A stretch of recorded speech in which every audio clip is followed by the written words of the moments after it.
ahead and say, like, whatever you've heard about this book, as far as it being like the best book of 2020, please believe that they are not lying to you. Like, this book was amazing. Like, first of all, can we take a gander at the cover?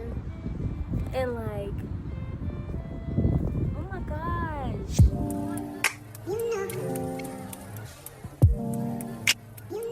I wanted to record outside for you, but obviously the wind is blowing and it's hating, so we're gonna take it inside. So I'm super devastated that I couldn't sit outside and talk about this book with you all, but we're back inside. Let's give it another go. My name is Dawnshaee. This is Intro to Eclecticism, and today we are talking about The Vanishing Half by Brit Bennett. If this is your first time here, go ahead and subscribe. If you don't follow me on Instagram, you can follow me at Intro to Eclecticism. I talk to people all the time on there, complete strangers, because I like to talk all things books, and Black Bookstagram is really like my favorite place to be. Really exciting if you ask me. I also like take all book suggestions, recommendations, anything, like drop it in the comments. I'm here, I'm game. I love to impulsively buy books, so go ahead and send them my way. I also have an Amazon wish list. If you're like, I really like this girl, I really want to gift her a book, then go ahead, you can gift me a book. I will cherish it with all of my heart. I really value it. I love receiving gifts, and that's not my love language, but it might be pretty close when it comes to books. But don't want to take too long talking about that. I want to talk about The Vanishing Half. So here's my copy of The Vanishing Half by Brit Bennett. I got my copy through Book of the Month. It's a membership box. There has been a lot of flack that they have received in the past few months about their lack of diversity. So hopefully that starts to change soon. If you're interested, it is kind of cool because they have early releases and, you know, some books that may not be easier for smaller readers like myself to get advanced reader copies of. So there's a link in the description box if you want to check it out. But I want to go ahead and get into this.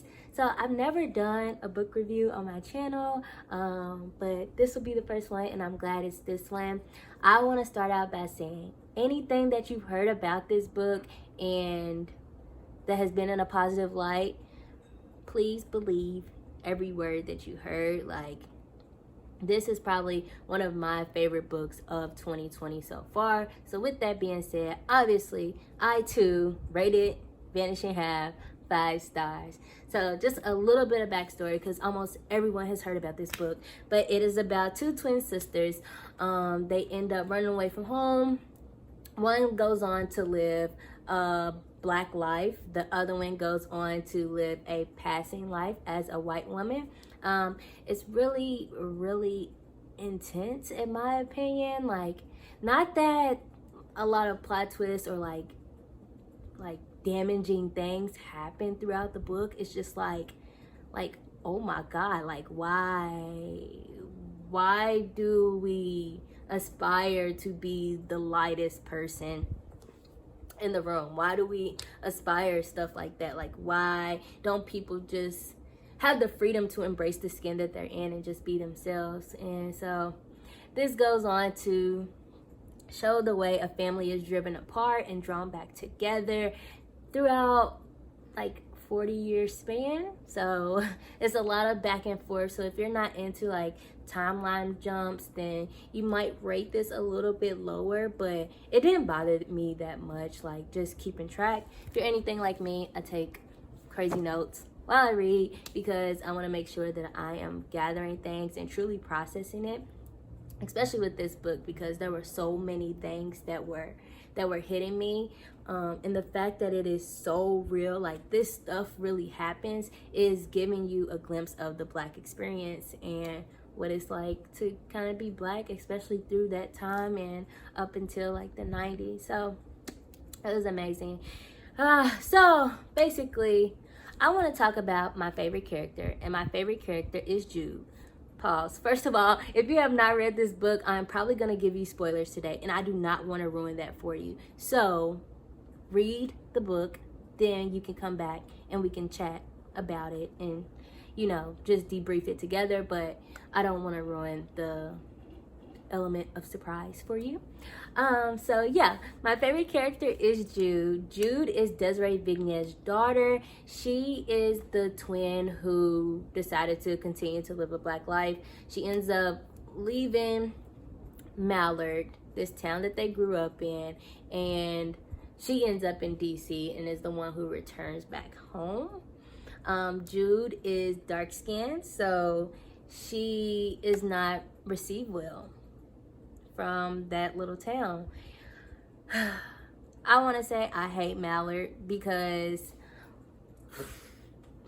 again, people aspiring to be a different race or ethnicity kind of bothers me. It makes me really upset because you are basically disregarding a whole group of people because you're aspiring to be of lighter complexion. And I ain't with that. I ain't with it. But yeah, so Desiree moves eventually to DC, where she marries her husband, who is Jude's father. Jude's father is a woman beater and he sucks. I hate domestic violence. I hate everything about it. It is a serious ASS topic and everyone should take that serious. I like how Brit Bennett incorporated that into the story, which gave it a little bit more if you ask me, because why else would a woman return back to a place where she wasn't the most comfortable at, but you know, she needed to go back to something that was warm and that reminded her that there was love. So she went back to her mom, who was still living in Mallard. So she moves back to Mallard with Jude, and Jude is like an outcast because she's dark skinned, and I totally related with that because growing up with a bunch of light skinned people or lighter skinned people than you, and it creates a inner complex, like something that you have to get over. But it was even worse for Jude because she was the only dark skinned person. Like, Mallard was designed to be a town for light skinned people or the fairest skinned people. Like, it was a competition who could be the palest, basically. But the reason that Jude is also one of my favorites is because I guess that kind of complex that she had, it created a chip on her shoulder to prove everybody wrong, that yes, I'm worthy regardless of my skin being darker than everyone else's. And I guess Brit Bennett was trying to portray that once Jude met Stella's daughter Kennedy. So Kennedy has grown up her whole life white. She has no idea that Stella is actually black. She knows nothing about her mom's past, and in some crazy fate type of way, Jude and Kennedy meet, and I think it just goes to show you can't run away from your past. And I really liked that from this book. You have to embrace that. You have to embrace it. And Stella was always just trying to find her freedom, which bothered me because how can you be free pretending to be something that you're not? That's not how the world works. Just be yourself. And so she was just always fearful of what everyone would think of her. And so, oh my gosh, y'all, there was a moment in there where Stella dead serious, says she doesn't want any NIGGERs living across the street from her. She ain't black. She spent all this time pretending to be white that she literally mentally became white. And so it really hurts me because I'm just thinking about my own siblings and just how much I love them and value them, because Stella and Desiree grew up glued to each other's hip. They were twins, completely inseparable, in love with each other in their entire existence. And then you just grow up and you don't want anything to do with this sister anymore because you want to be white. That literally blew me.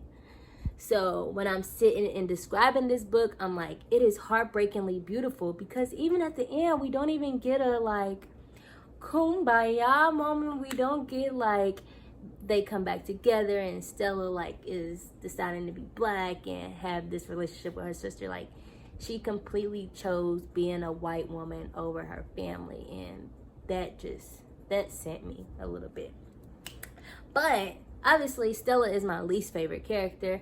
But back to Jude. So Jude ends up getting the opportunity to fall in love, and this is where it gets really good. So Jude falls in love with this man named Reese. Reese is a trans man, and it's just beautifully told, because during this time, like, a lot of people think being trans is new and something that everyone is forcing on people, or something that just came out of nowhere. And people have been trying to live in their truth since the beginning of time, since the very beginning of time. And so I like how she kind of like put that in there, especially with Kennedy's hating self, because Kennedy was a hater. She was basically like telling Jude that Reese shouldn't even be into her, like, because she's so black. And it's just like, girl, you don't know a thing. You don't know a thing. You don't know what's going on over here. You don't know the type of love that they got. I love just like the concept of exploring other people's relationships in the books, not in real life. I could care less about what y'all got going on, but in the books, like, I love just seeing like the way characters receive love and give love. And I was rooting for Jude throughout the whole thing, and she comes out to being the bombest of them all, and just back to that chip that she had, that inner complex. Like, it created something amazing within her. It gave her that drive that she needed to keep going. I've never done a book review like this before, but I hope you enjoyed it. I don't really have much else that I want to exploit right now. I'm more than likely going to write a blog about this as well. I don't even call them blogs, I call them book revelations, but this one might be more so a blog or a book review. I also write book reviews on Goodreads, so if you want to check that out, you can do that. I thank you so much for watching. If you enjoyed this, if we vibed, if we got along, you can go ahead and subscribe, give this video a thumbs up. Yeah, that's all I got. Until next time, bye. Eat rock, but for that Benz I get CL love, so I switch my girls around like 3L Dub. I'm calling, maybe I'm selfish. I want you to myself, I can't help it. All my